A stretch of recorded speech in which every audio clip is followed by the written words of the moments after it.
pido que se dirijan a un video cortito que tenemos para ustedes para empezar el mensaje. Gracias por el grupo de alabanza. Numbers. We live by numbers. We track and count and measure everything, and sometimes we think the only numbers that really matter are the big ones. But it's the single digits that make the difference. The Bible says that heaven rejoices with the number 1. Yeah, heaven rejoices each time even one person comes to know Jesus. We pastors dream about big numbers, and we should. But a daily focus on one meaningful interaction for Christ, that's the true difference maker. One friend, one family member, one co-worker, one person at a time. We want to see God move in our nation like we have never seen before, but it all starts with one. I've got my one, and now I'm challenging you and your church to join us and to find yours. Because ultimately, the only number that really matters is one. Who's your one? Amén. Espero que puedan entender ese video y el propósito. Nosotros como iglesia estamos empezando una serie de mensajes o una campaña donde estamos alineándonos a la convención en cual pertenecemos. Y la serie se llamará ¿Quién es tu uno? Y estamos en esta campaña porque vamos a tomar las próximas 6 semanas hablando y equipándonos acerca de cómo es que podemos alcanzar a esa una persona. El título del mensaje para hoy, para empezar, es Sígueme. Y vamos a estar en el libro de Mateo, capítulo 4, versículos 18 al 22. Espero que tengan sus Biblias. Si los tienen, abran al capítulo 4 de Mateo. Y vamos a comenzar con el versículo 18. Ahora, antes de leerlo, quiero hacerles esta pregunta. ¿Ok? Si pueden prestarme la atención. ¿Cuál es la primera cosa que viene a la mente de cada uno de ustedes cuando digo la palabra cristiano? No lo digas, solo piénsalo. ¿Cuál es la primera cosa que viene a tu mente cuando digo la palabra cristiano? Bueno, ¿qué crees que le viene a la mente si digo la palabra cristiano para uno de tus amigos que no son cristianos? ¿Sería la misma cosa que te viene a tu mente? ¿Hay una diferencia? Para ayudarnos vamos a hacer un juego de asociación de palabras para que pensemos un poco más. ¿Cuál es la primera cosa que les viene a la mente cuando digo Donald Trump? Seguro que todos tienen diferentes opiniones, ¿verdad? O si digo la palabra o el nombre Bernie Sanders.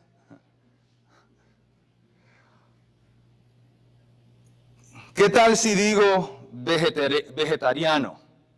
¿Qué pensarían ustedes? La primera cosa, vegetarian.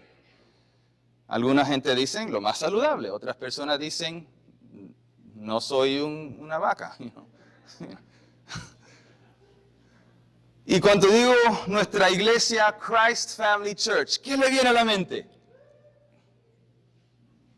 Ok, otra vez vamos a hacer la primera pregunta. ¿Qué viene a tu mente cuando digo la palabra cristiano?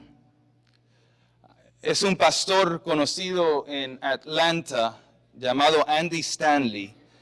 Él hizo un estudio y le preguntó a 10 personas diferentes y consiguió que tuvo 9 respuestas diferentes cuando les preguntó esa pregunta a 10 personas en la calle. ¿Qué es la primera cosa que viene a tu mente cuando digo la palabra cristiano?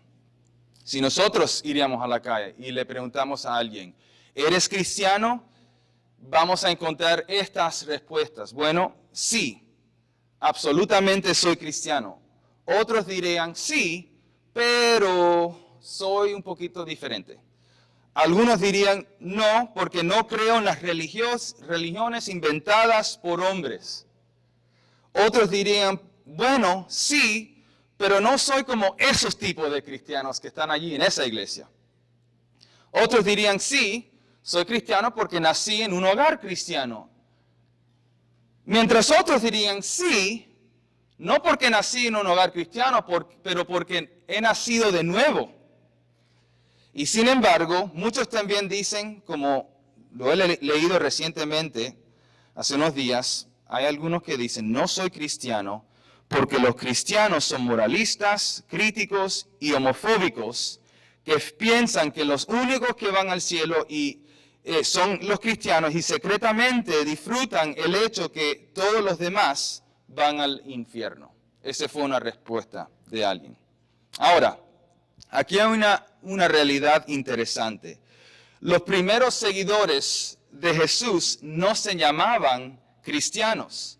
Ese no fue el nombre que eligieron para sí mismos.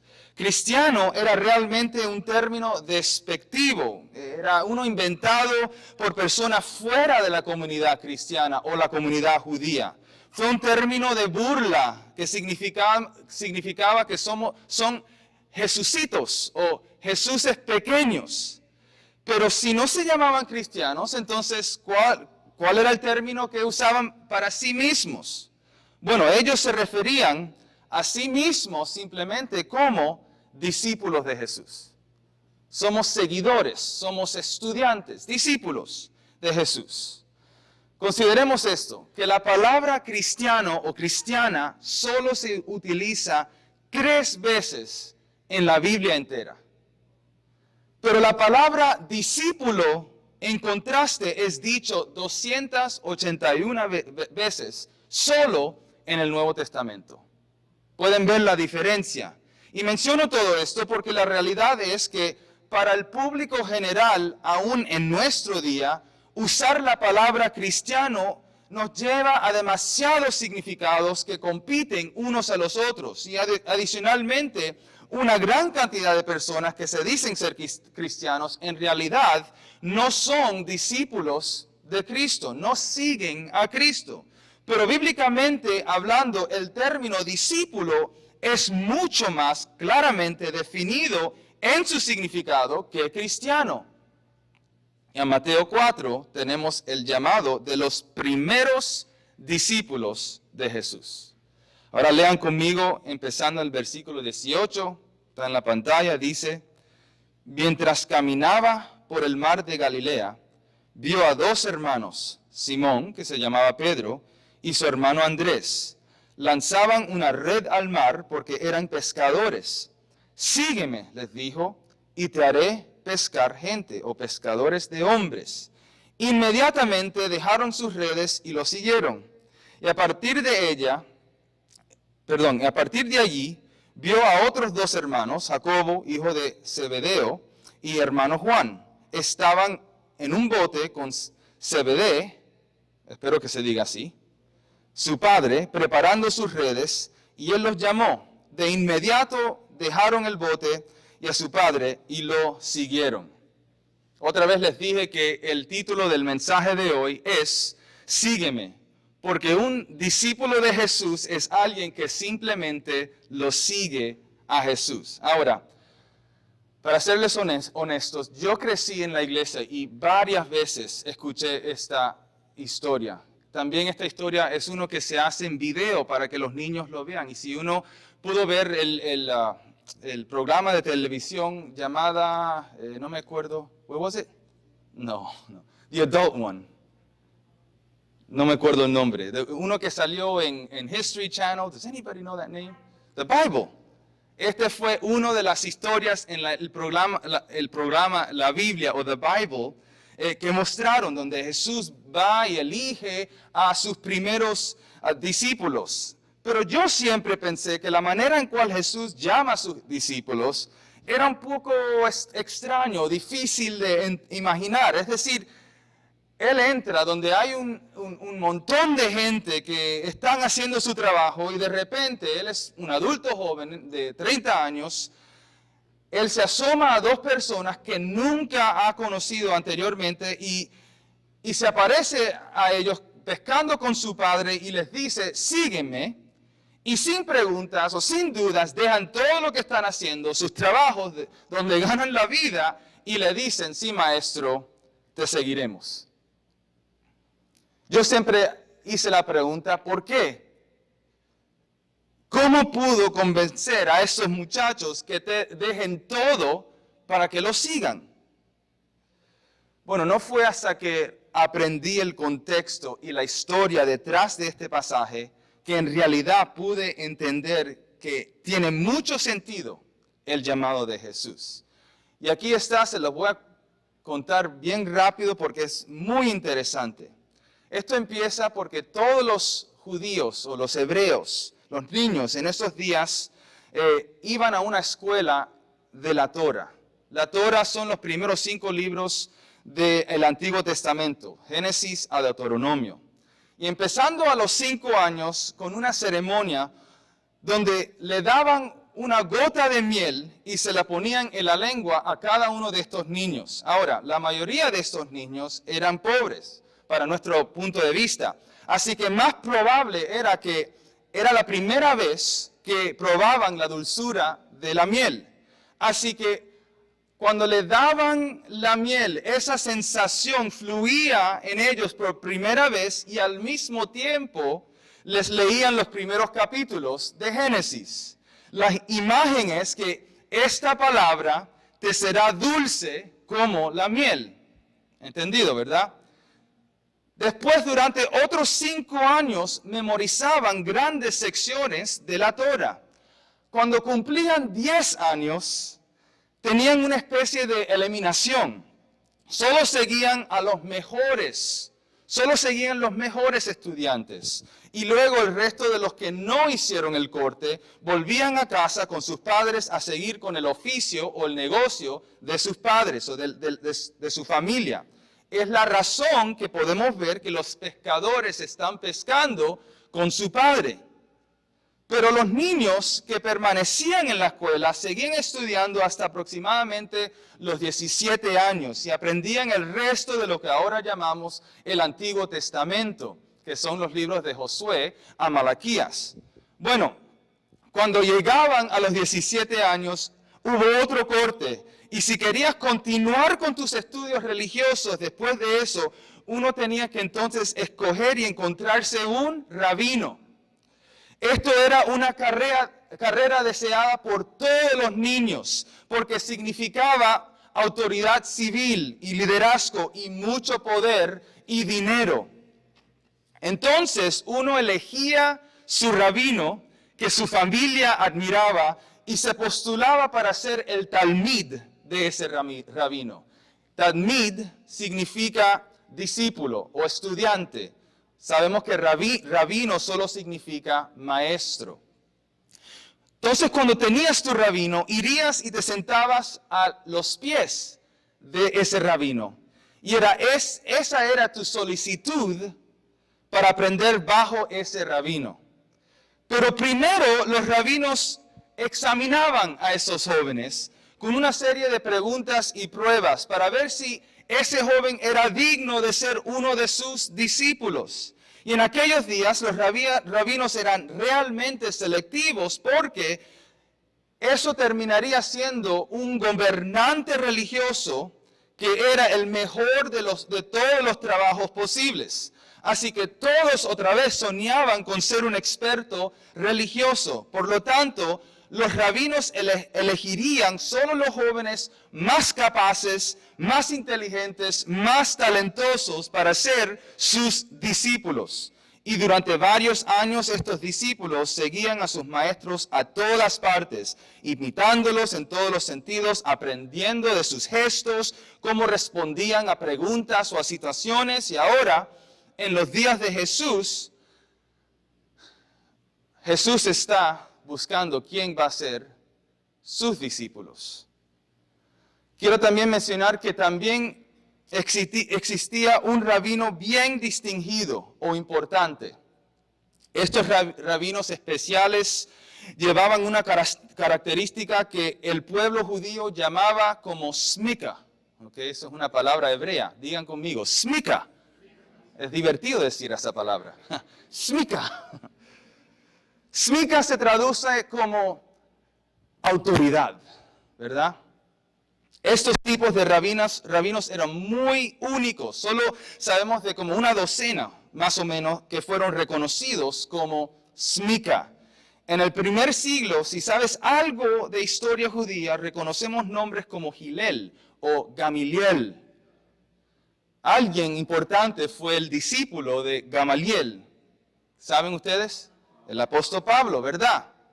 Pero los rabinos con Smika eran místicos, porque tenían una autoridad espiritual donde podían interpretar nuevas revelaciones de las Escrituras. Se pensaba que eran tan cerca a Dios que tenían más sabiduría que todos los demás.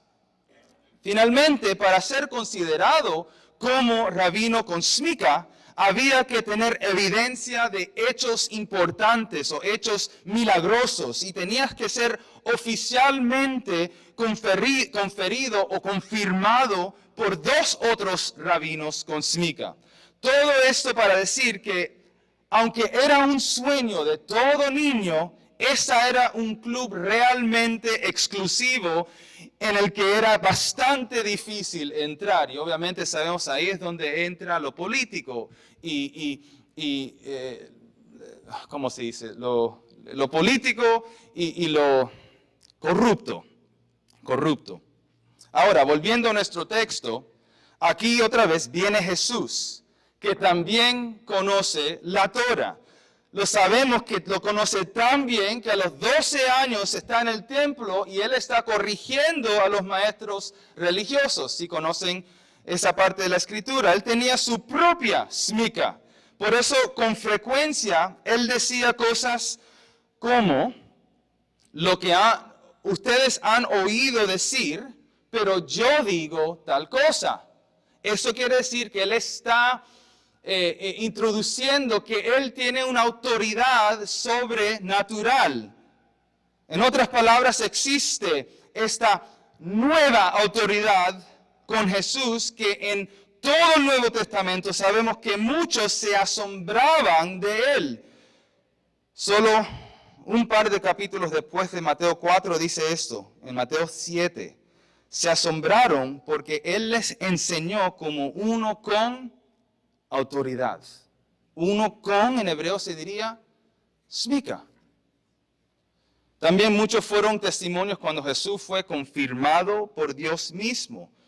Después que fue bautizado por Juan Bautista, fue Dios desde el cielo que dice, este es mi Hijo amado en quien tengo complacencia. Bueno, aquí estamos y vemos este rabino, smika, llamado Jesús. Está eligiendo a Simón Pedro, a Andrés, Jacobo y a Juan. Pero ¿qué nos muestra el hecho que él está escogiendo pescadores? Que esos pescadores no habían hecho el corte en la escuela de Torah. Quiere decir que formaban parte del equipo quizás bajo nivel en la sociedad. Y pongamos nuestras mentes en esto, que cuando Jesús reunió a su equipo para transformar el mundo, él eligió a los quien eran nadies en la sociedad. Él pasó por alto a los populares, a los más capaces, a los que fueron comunes. Entonces el punto es que, por supuesto, dejarían todo los discípulos para seguir a este rabino con smika.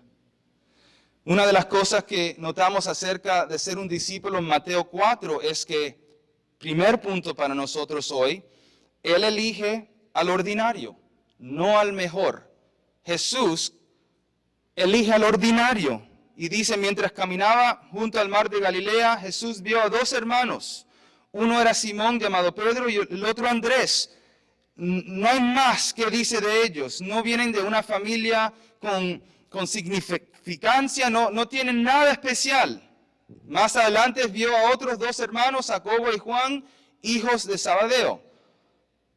Otro pastor, quizás lo conocen, la mayoría de ustedes, llamado John MacArthur, explica de esta manera. Al elegir a sus discípulos, Jesús omitió todo lo importante de su día.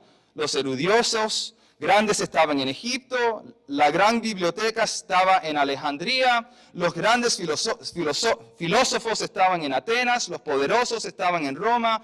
Pasó por alto a todos, Sócrates, el gran pensador, y a Julio César, el gran gobernante, y eligió a hombres para ser sus discípulos tan ordinarios que era cómico para su cultura.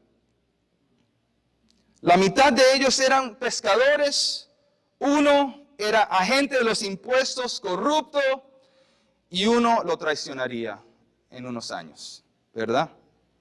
Él eligió un equipo ordinario porque su obra en el mundo no vendrá de sus habilidades para él, vendría de lo que Jesús haría a través de ellos. Y no tendrían más remedio estos ordinarios que apoyarse en su poder. Jesús enseñó que fuera de él, su poder es una vasija débil, pero es infinitamente más que el talento más grande del mundo. ¿Podemos entender eso en este momento? Él elige al ordinario. Y yo quise usar la palabra ordinario porque a veces hay personas que en un extremo piensan que se necesita talento o habilidad, como ya expliqué. Pero en otro extremo, algunos piensan que es necesario tener un testimonio de un cambio de vida increíble. Por ejemplo, yo era el peor de la sociedad. Yo traficaba drogas, era violador, y mira cómo ahora Dios nos está usando. Igual como el testimonio de alguien como Nicky Cruz, ¿verdad? Que él vino de algo tan feo hacia poder seguir y ser discípulo de Cristo. Y la mayoría de nosotros estamos sentados en la congregación diciendo, pero yo soy una persona común y corriente. Yo no tengo ese testimonio tan magnificado, tan grande, increíble. Pero eso es exactamente quien Dios elige. Personas ordinarias para hacer su voluntad. Personas como esos pescadores que están haciendo sus trabajos como cualquier otro día. También Él elige personas como Mateo, quien todos odiaban, o como María, una adolescente asustada, ya comprometida a casarse y se queda embarazada por el Espíritu Santo. O María Magdalena, que tuvo un pasado muy fuerte. O como el apóstol Pablo, que de hecho sí, él fue una figura de alta posición y buena reputación en la sociedad, pero también él mataba a cristianos. El punto es que Jesús elige lo ordinario. A todos quienes pueden estar sentados aquí. Porque de nuevo, no los elige porque tienen algo especial sobre otra persona. Él los elige porque son vasijas dispuestas para que Él obre en su poder a través nuestro. Nosotros estamos terminando nuestro campamento de verano para los niños, ¿verdad? Y esta va a ser nuestra última semana. La semana pasada tuvimos un equipo de personas que se componían por la mayoría de señoras mayores de edad cerca a los 80. Y esas señoras iban a ser usadas por el Señor para ministrarle a los niños más pequeños. Ahora, en nuestra sociedad, nosotros veríamos algo así y diríamos, estas señoras son demasiadas, no quiero decir vieja, maduras, para conectarse a estos niños, que a veces son rebeldes, faltas de respeto. Pero si nosotros pensamos de esa manera, que hay un obstáculo carnal, perdemos qué significa ser elegido por Jesús. Que Él puede elegir a cualquiera. Al ordinario, al viejo, al joven, al que no tiene un testimonio como el de Nicky Cruz, al que tiene pocas capacidades o que tiene ciertos talentos que alguna vez lo estaba usando para el mundo y ahora el Señor lo rescató para que sean usados para su reino y gloria. Amén. Esta es la pregunta que quiero hacerles. ¿Están dispuestos a seguir a Jesús como su discípulo? No estoy preguntando qué tan capaz eres. Eso no es la pregunta. ¿Qué tan dispuesto eres? Vamos a ver el segundo punto. Primero dije, Él elige lo ordinario. Número 2, Él nos elige a nosotros, no lo elegimos nosotros a Él. Siguiendo en el pasaje, dice, estaban echando la red al lago, pues eran pescadores.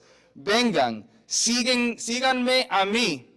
Si está bien con ustedes, síganme a mí. No, eso no es lo que dijo Jesús. Él vino a elegirlos cuando realmente no tenían idea que podían ser sus discípulos. Y luego les da una misión, un propósito de por qué los está eligiendo. Esto para mí, cuando yo leo algo así, esto me llena con confianza en Él. Porque si ustedes leen la mayoría del Nuevo Testamento, una de las cosas que podemos ver es la cantidad de veces que Jesús, también los apóstoles, plantean este concepto, que Dios nos elige a nosotros y que nosotros no lo elegimos a Él. Cuando el apóstol Pablo, por ejemplo, explica esto con extensividad, él no lo hace con el propósito de que nos convirtamos a calvinistas, ¿verdad? O para que tengamos un nivel más alto en el misterio de la predestinación.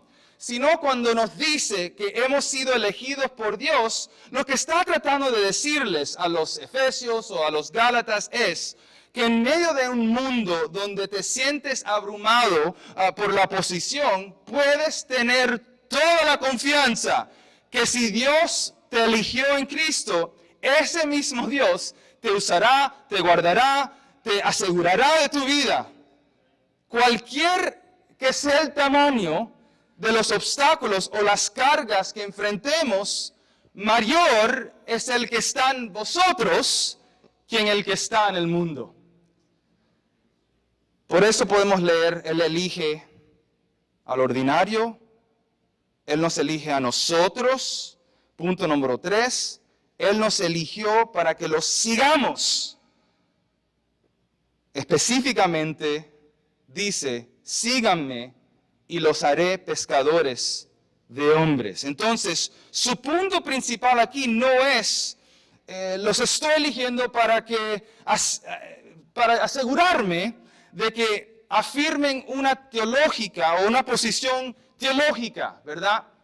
Su punto principal al decir esto es, te estoy eligiendo y el propósito que tendrás será mi misión para ti como mi discípulo. Ahora, yo tengo una confesión, esto es lo que me pasa a mí. Yo no soy alguien que le falta la conciencia o el reconocimiento de cuán grande y poderoso es Jesús, ¿verdad? Para mí Jesús merece toda la gloria, toda la exaltación, toda mi alabanza, toda mi adoración. Y yo creo que la mayoría de ustedes aquí piensan lo mismo. Pero en lo que a veces olvido o no estoy seguro es en la conexión entre el poder de Jesús, quien yo sé Él lo tiene, y el poder de Jesús para usarme a mí. ¿Ven la diferencia? Que Jesús puede usarme a mí como su seguidor para convertirme al tipo de persona o instrumento que Él me ha llamado a ser.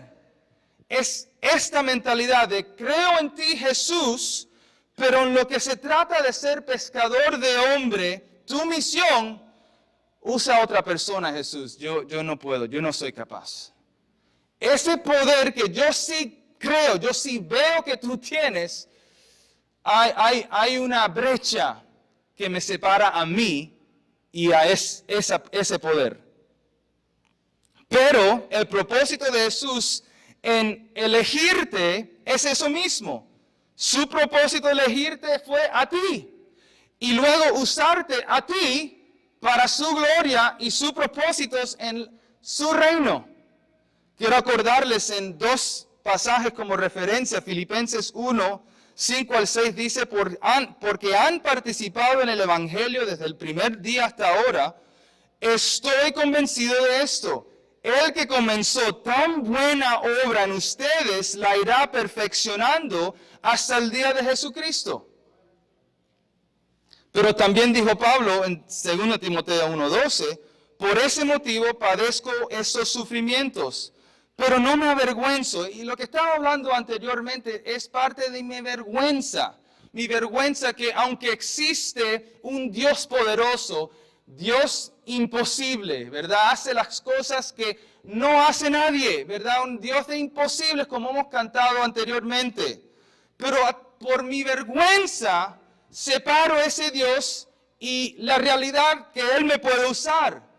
Pero Pablo dice, no me avergüenzo porque sé en quién he creído y estoy seguro de que tiene poder para guardar hasta aquel día lo que me ha encomendado. Ese es el Jesús en quien me eligió a mí. No tengo nada especial, no soy un gran orador, no soy una gran persona. Hay millones de personas ahí afuera con mucho más talento. Soy una persona ordinaria, sin embargo, Jesús me eligió. Y Él me eligió, punto número 3, como dice, para que lo sigamos, porque Él quiere usarnos como pescadores de hombres. Y punto número 4, el último punto, Él nos eligió para que lo dejemos todo y lo sigamos. ¿Entienden ese punto? Para que lo dejemos todo. Al instante dejaron las redes y lo siguieron, y versículo 22 dice, y dejaron enseguida la barca y a su padre, y lo siguieron. Dice, al instante, inmediatamente dejaron la barca y a su padre. Y esto se menciona 2 veces porque los dos representan las 2 cosas más importantes en nuestras vidas. El barco significaría tu carrera, de lo que uno depende para sostén de la vida. Tu padre significa la trayectoria de su familia en la vida, quiere decir, están haciendo lo que siempre su familia ha hecho, el oficio. Y Jesús dice, para seguirme, yo tengo prioridad sobre las 2 cosas, ¿verdad? Ahora, obviamente, si somos reales, la mayoría de nosotros, para que sigamos a Jesús, en realidad no vamos a dejar nuestra carrera y a nuestra familia. A pesar que sí hay muchos que literalmente dejaron todo en el campo misionero. Pero por la mayoría, el campo de nosotros, la misión es tu carrera. Y incluye a tu familia. Y la atención será en los momentos donde tenemos que decidir qué tiene mayor influencia sobre mi vida. Por ejemplo, en el trabajo, uno dice, con este trabajo voy a construir mi reputación y mi comodidad para mí y a mi familia. Ese va a ser mi propósito. Ese va a ser mi motivación principal. O uno puede pensar, dejo todo para que a través de esta carrera voy a construir al reino de Dios para avanzar su misión a través de mis esfuerzos en mi carrera. Para algunos de ustedes es simplemente lo que hacen con sus ingresos. Las escrituras enseñan que debemos dar lo primero, lo mejor a la misión de Jesús. Y cuando seguimos a Jesús, lo que significa esto es dar generosamente. Esa era el área donde, o esa puede ser el área donde uno puede demostrar que sigue a Cristo a través de la manera que sirve, a través de la manera que uno da. Es la manera que podemos demostrar que somos parte de la misión de ser pescadores de hombres. Para algunos de ustedes esto significa literalmente dejarlo todo. Y este es el llamado que uno siempre le da a los que serán pastores, ministros, misioneros.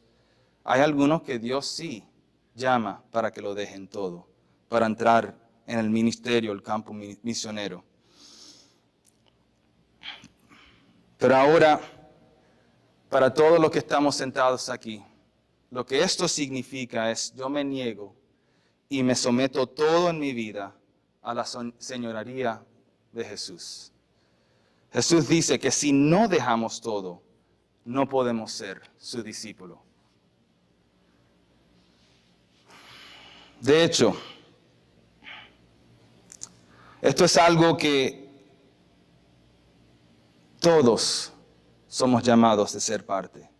Es algo que según Jesús, todos somos parte de ser pescadores de hombres. Jesús dice que si esto no es parte de lo que haces, entonces no eres mi discípulo.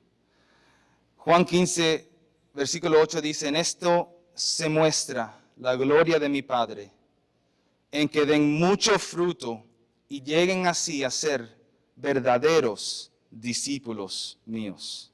Y sabemos, como dice también en la pantalla Mateo 28, 19 al 20, que todos estamos llamados a la gran comisión. Esto es algo que cada uno de nosotros llevamos como seguidores de Jesús para ser discípulos. Y este púlpito aquí no es suficiente para ser discípulos, ¿verdad? Mensajes o invitaciones en Facebook no es suficiente para invitar o hacer discípulos. Un gran servicio en Semana Santa, el servicio de Pascua, no es suficiente para ser discípulos. Su plan no es algo. Quiero que hacer esto entender. Su plan no es algo. Su plan es alguien. Y su plan eres tú. Tú y yo somos el método de Dios. Somos el instrumento de Dios. Y de esto se trata esta serie y campaña de ¿Quién es tú uno? Donde pasaremos varias semanas reforzando, equipándonos a poder hacer discípulos. Y no les vamos a pedir que vayan a alcanzar a 1000 personas, pero que Dios les muestre los corazones. ¿Quién es esa una persona? ¿O es esa una familia quien Dios quiere alcanzar a través de tu vida para ser discípulos? Me encantaría cerrar examinando nuestros propios corazones en este momento. En primer lugar, para ser un discípulo, uno necesita primeramente creer en el mensaje del Evangelio para su propia salvación. Es el Evangelio que nos dice que para ser discípulo nosotros no nos podemos salvarnos a nosotros mismos por nuestra propia cuenta. Ni nadie que alcancemos puede salvarse sin que sea por la obra del Espíritu Santo a través de ustedes como instrumento. Y por eso Jesús vino a morir la muerte en nuestro lugar, que todos por igual merecemos por el perdón de nuestros pecados. Así que esta oferta que Dios provee de salvación para todas las personas es un regalo que simplemente le estamos presentando a esa una persona, a esa una familia, para que lo reciban a Jesús como Señor y Salvador. Entonces pregunto, ¿has creído en ese Jesús? ¿Lo has recibido y te has rendido a Él? Pero la pregunta principal para hoy es, ¿están dispuestos a participar en su misión?